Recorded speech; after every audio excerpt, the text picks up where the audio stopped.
We know that some in the West don't like the relationship we have with China or that China has with the African countries, so there'll always be some criticism and negativity, but we see the positives.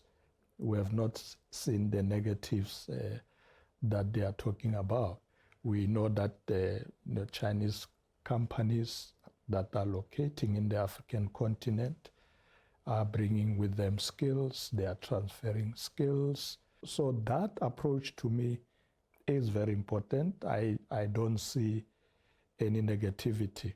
And lastly, of course, China always treats us with respect.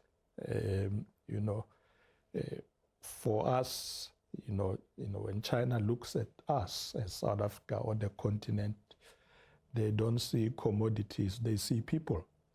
So they treat us with respect, and we appreciate that. That's why we are looking more and more into working with China going forward.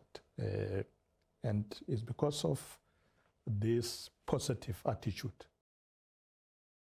So it's good. We welcome that.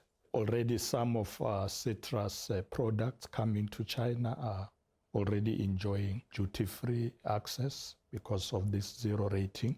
We're quite grateful for what China has done, and we will work with them to make sure that we export more products to China, as they also will be sending many of their companies to come and produce goods in South Africa.